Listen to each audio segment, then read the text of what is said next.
Hello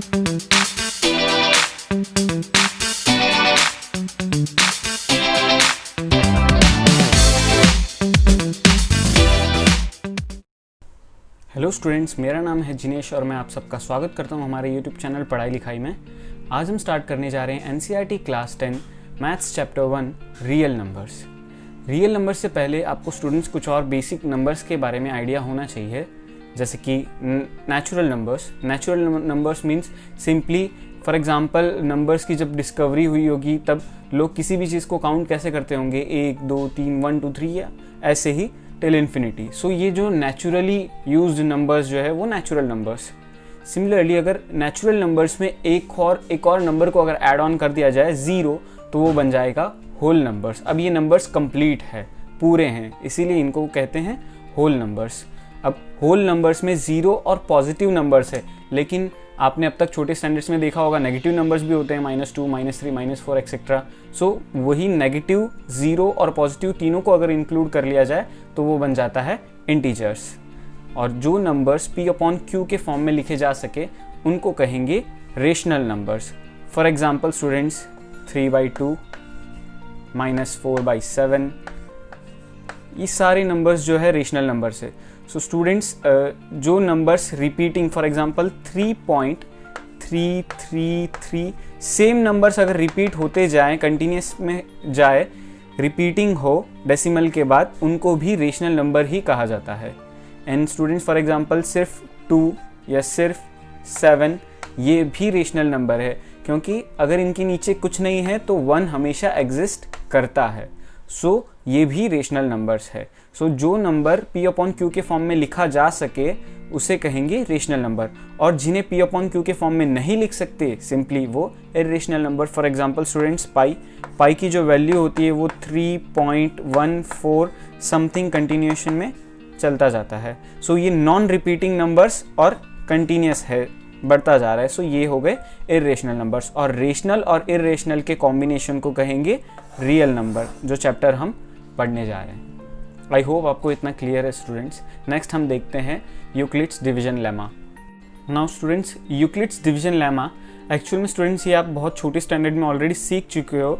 जब आपने division सीखा था एक्चुअल में वही यूक्लिड्स डिवीजन लेमा है, लेकिन तब आपकी टीचर ने आपसे छुपा के रखा था, बताया नहीं था। सो स्टूडेंट्स अब आपको आता है यूक्लिड्स डिवीजन लेमा। सो यूक्लिड्स डिवीजन लेमा जो है उसका स्टेटमेंट क्या कहता है कि for every a and b there exists a unique integer q and r.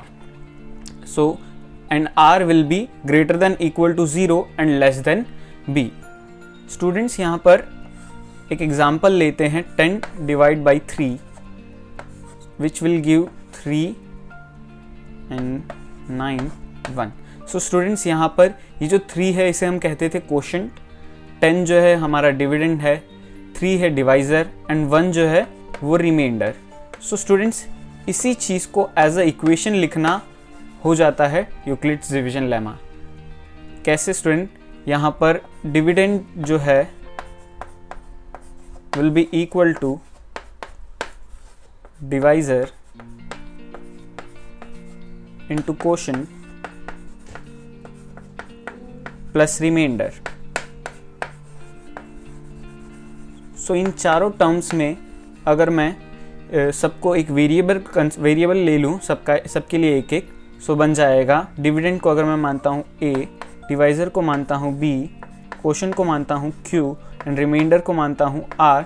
सो ये आ गया हमारा यूक्लिड्स डिवीजन लेमा। और इसी चीज़ को अगर हम यूज़ में लें, इसके एल्गोरिथम को यूज़ में लें सॉल्व करने के लिए सम्स को, फॉर एग्जांपल हम HCF ढूंढेंगे इसी को यूज़ करके।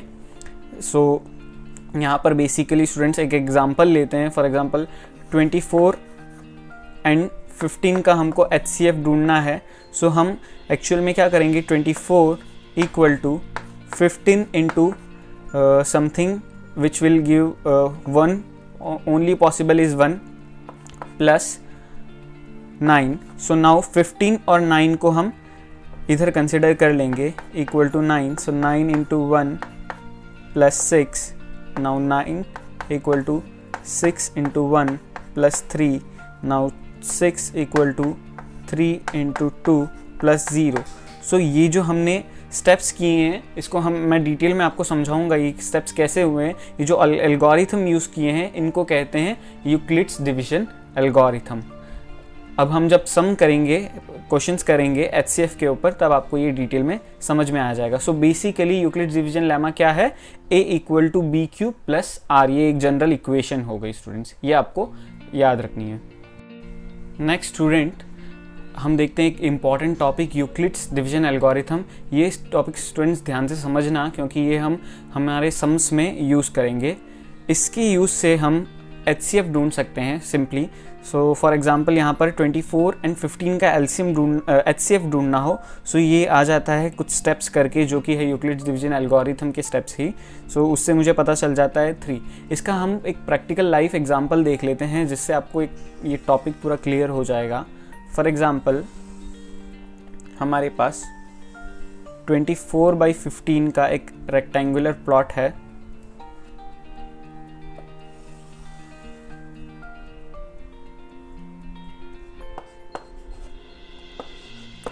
सो यहाँ पर स्टूडेंट्स मुझे स्क्वायर टाइल्स फिट करनी है। सो मैं किस साइज़ की स्क्वायर टाइल्स फिट कर सकता हूँ तो ये पूरा कवर हो जाए। सो इसके लिए यूज़ होता है Euclid's division algorithm. So students यहाँ पर सिंपली फॉर एग्जांपल मैं सबसे मैक्सिमम किस साइज़ की एक टाइल फिट कर सकता हूँ स्क्वायरिश टाइल, वो होगी 15/15 की।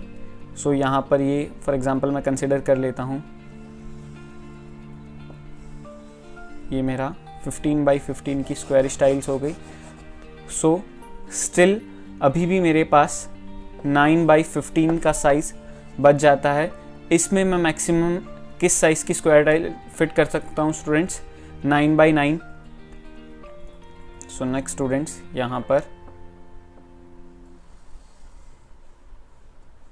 नाउ स्टूडेंट्स अभी भी स्टिल मेरे पास 9/6 की साइज़ बच जाता है। सो नेक्स्ट स्टूडेंट्स मैं मैक्सिमम 6/6 की टाइल फिट कर सकता हूँ। सो यहाँ पर 6/6 की टाइल फिट हो गई है। सो अभी भी मेरे पास स्टूडेंट्स 6/3 का साइज बच जाता है। सो यहाँ पर 3/3 की टाइल्स फिट हो जाती है स्टूडेंट्स। सो ये दो स्क्वायरिश टाइल्स फिट हो जाती है, जिससे मुझे पता चलता है कि मुझे 3/3 साइज़ की मैं स्क्वायरिश टाइल्स फिट कर सकता हूँ। सो 3 जो है यहाँ पर मेरा HCF आ जाता है, यानी 3/3 के साइज़ की मैं सारी टाइल्स यहाँ पर फिट कर सकता हूँ, ये मुझे पता चलता है। तो यही चीज़ को हम सॉल्विंग पार्ट में देख लेते हैं स्टूडेंट्स। सो बेसिकली क्या करना होगा स्टूडेंट्स, 24 और 15। सो 24 को मैं लिखूंगा 15 इंटू समथिंग प्लस समथिंग, जो हमने यूक्लिड्स डिवीजन लेमा देखा था, a = b³ + r, इस फॉर्म में। सो 24 = 15 इंटू 1 + 9। सो यहाँ पर जो मेरा b एंड r था उसको मैं कंसिडर कर लूँगा। सो ये आ गया। सो यहाँ पर 15 = 9 into something plus reminder. So 9 into 1 + 6, again 9 and 6 को मैं कंसिडर कर लूँगा। So 9 = 6 into 1। ये स्टेप्स आपको तब तक फॉलो करने हैं जब तक आपका रिमाइंडर 0 नहीं आ जाता। सो यहाँ पर फाइनली मेरा जब रिमाइंडर 0 आता है, सो जो मेरा b है, यानी कि यहाँ पर जो हमारा डिविडेंड है वो आता है, डिवाइज़र है वो आता है 3। सो 3 इज़ माई HCF, 3 हमारा HCF आ जाता है। सो स्टूडेंट्स एक एक्सरसाइज का सम देख लेते हैं, उससे आपको और क्लियर हो जाएगा। एक्सरसाइज 1.1, यहाँ पर एक्सरसाइज 1.1 में फर्स्ट क्वेश्चन 135 एंड 225 का हमें HCF ढूंढना है by using Euclid's division algorithm. So students simply जो बड़ा नंबर है यानी कि 225 will be equal to 135। So 135 into 1 करूँगा मैं, क्योंकि इंटू 2 करता हूँ। सो 225 से भी बड़ा नंबर आ जाता है। So into 1 + 90। नाउ 135 एंड 90 को मैं इधर कंसिडर कर लूँगा। सो 135 = 90 इंटू 1 + 45। 90 और 45 को मैं कंसिडर कर लूँगा। सो 45 इंटू 2 + 0। सो यहाँ पर हमारा रिमाइंडर 0 आ गया है। तो HCF मीन्स मेरा यहाँ पर जो लास्ट स्टेप में डिवाइज़र बचता है वो। सो HCF यहाँ पर मेरा आ गया 45। Simple students. So rest sums आप ट्राई कीजिए, अगर कुछ डाउट हो तो आप कमेंट सेक्शन में लिख सकते हैं।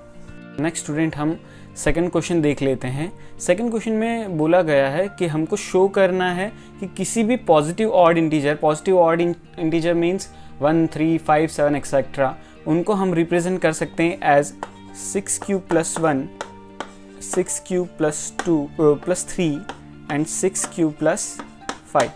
तो स्टूडेंट्स, अगर मैं इसे कंपेयर करूं हमारे यूक्लिड्स डिवीजन लेमा का जो जनरल इक्वेशन था कि a equal to b cube plus r, so हमको यही रिप्रेजेंट करना है कि कोई भी नंबर जो है वो ऐसे रिप्रेजेंट कर सकते हैं पॉजिटिव ऑड इंटीजर को। सो यहाँ पर अगर मैं कंपेयर करूँ तो पता चलता है कि b की जगह यहाँ पर 6 है, सो मैं कंसिडर कर सकता हूँ b equal to 6।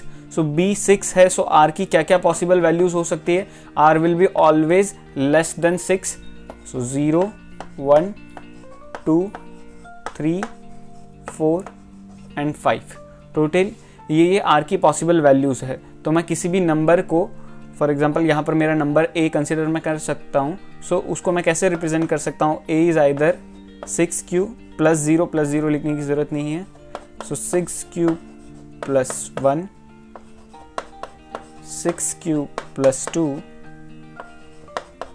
6q plus 3, 6q plus 4 and lastly 6q plus 5। Total ये 6 तरीके हैं जिसमें से मुझे शो करना है कि सिर्फ ये 3 पॉसिबल है, बाकी 3 नहीं। सो यहाँ पर देखा जाए तो स्टूडेंट्स 6q को मैं 2 इंटू 3q लिख सकता हूँ। सो यहाँ पर 6q जो है वो 2 का मल्टीपल है। अब 2 का जो मल्टीपल होता है वो कभी भी ऑड नंबर नहीं हो सकता, वो इवन नंबर होगा। सो ये नहीं होगा। सिमिलरली यहाँ पर भी 2 कॉमन निकल जाता है, अंदर बच जाएगा 3q प्लस 1। सो ये भी 2 का मल्टीपल है, सो ये भी एक इवन नंबर है, ऑड नंबर नहीं है, तो ये भी नहीं होगा। सिमिलरली ये अगेन यहाँ पर भी 2 कॉमन निकल जाएगा, ये भी इवन नंबर है, ऑड नंबर नहीं है। सो पॉसिबल 3 क्या क्या हो सकते हैं? 6q plus 1, 6q plus 3 and 6q plus 5, यही मुझे शो करना था। आई होप स्टूडेंट्स आपको क्लियर हो गया होगा। अगर आपको कोई भी डाउट है तो आप कमेंट सेक्शन में पूछ सकते हैं। नो स्टूडेंट्स, क्वेश्चन 3 जो है वो आप अपने आप कीजिए, क्योंकि क्वेश्चन 3 में बोला गया है कि 32 मेंबर्स की एक आर्मी है जिसके पीछे 616 मेंबर्स आर्मी मेंबर्स है जो मार्च कर रहे हैं। सो यहाँ पर मैक्सिमम नंबर ऑफ कॉलम्स क्या हो सकती है? यहाँ पे मैक्सिमम से यानी एक तरीके से कह सकते हैं HCF ढूंढना है, हाईएस्ट कॉमन फैक्टर। सो 616 और 32 का आपको मैं ऑलरेडी यूक्लिड्स डिवीजन एल्गोरिथम से HCF ढूंढना सिखा चुका हूँ। सो आप खुद ही ट्राई कीजिए। अगर कोई डाउट हो तो आप कमेंट सेक्शन में लिख सकते हैं। सो मूव ऑन करते हैं हम सीधा क्वेश्चन 4 की ओर। सो क्वेश्चन 4 में स्टूडेंट्स बोला गया है कि किसी भी नंबर का पॉजिटिव इंटीजर का स्क्वायर जो है वो हम या तो 3m या तो 3m प्लस 1 के फॉर्म में लिख सकते हैं। सो सिंपली स्टूडेंट्स, जैसे हमने क्वेश्चन 2 में प्रोसीड किया था कि यहाँ पर a equal to b q plus r के फॉर्म में अगर हम कंपेयर करें तो b हमारा क्या आ जाता है? 3। सो रिमाइंडर हमेशा b से छोटा होता है। सो रिमाइंडर के पॉसिबल नंबर्स क्या क्या हो सकते हैं? 0, 1 एंड 2। सो यहाँ पर मेरा जो नंबर है वो क्या हो जाएगा? 3q second, 3q plus 1 and lastly 3q plus 2। यहाँ पर प्लस 0 भी होगा लेकिन प्लस 0 लिखने की नेसेसिटी नहीं है। सो यहाँ पर बोला था कि इनका स्क्वायर जो है वो इस फॉर्म में होगा, ना कि ये अकेले। सो कोई दिक्कत नहीं है, स्क्वायर कर देते हैं। सो 3q का स्क्वायर क्या होगा स्टूडेंट्स? 9q square. अब इसे मैं लिख सकता हूँ, 3 कॉमन ले लूँ तो 3q स्क्वायर। अब यहाँ पर q जो है मेरा कोई इंटीजर होगा ऑब्वियसली, और उस इंटीजर का अगर मैं स्क्वायर करूँ तो भी एक इंटीजर मिलेगा, और जो रिजल्ट आएगा उसको मैं 3 से मल्टीप्लाई कर दूँ तो भी कोई इंटीजर आएगा। सो यहाँ पर बोला है ऑलरेडी कि m एक इंटीजर है, सो मैं इसको कंसिडर कर सकता हूँ 3m, यानी ये जो पूरा टर्म है 3q स्क्वायर एक इंटीजर होगा जिसे मैं मान के चलता हूँ m। सो इसका आउटकम क्या आ गया मेरा? 3m। सिमिलरली अब यहाँ पर a plus b whole square की आइडेंटिटी लगेगी स्टूडेंट्स। ये आप छोटे स्टैंडर्ड में ऑलरेडी पढ़ चुके हो। A square plus 2ab plus b square. So यहाँ पर मेरा बन जाएगा 9q square plus 6q plus 1। सो यहाँ पर मेरा कॉमन आ जाएगा 3 इन दो टर्म्स में। सो बच जाएगा यहाँ पर q square plus 2q plus 1।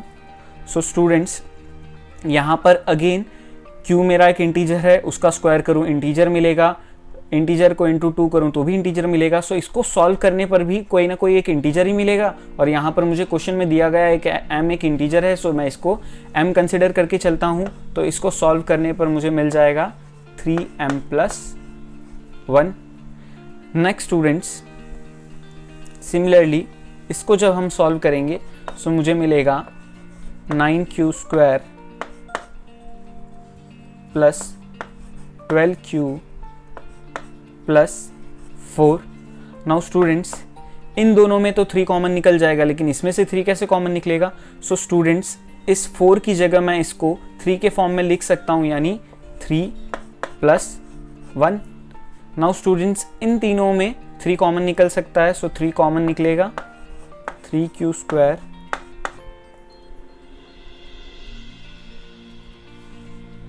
Sorry students यहाँ पे 3 भी आएगा, 3q square plus 4q plus 1 and plus 1। So again ये पूरा एक इंटीजर होगा जिसको मैं m मान के चलता हूँ। सो ये भी मुझे मिल जाएगा 3m प्लस 1। सो क्वेश्चन में यही बोला था कि किसी भी नंबर के कोई नंबर है उसका स्क्वायर करूँ मैं, पॉजिटिव इंटीजर है उसका स्क्वायर करूँ तो उसको मैं जनरली मैं आइदर 3m या 3m प्लस 1 के फॉर्म में लिख सकता हूँ। सो यहाँ पर मेरा 3 पॉसिबल चीज़ें थी जिसमें से जिसको सॉल्व करने पर मुझे मिलता है 3m या 3m प्लस 1 के फॉर्म में। हैंस स्टूडेंट्स ये प्रूव हो गया है। अगर आपको कोई भी डाउट हो तो आप कमेंट बॉक्स में लिख सकते हैं।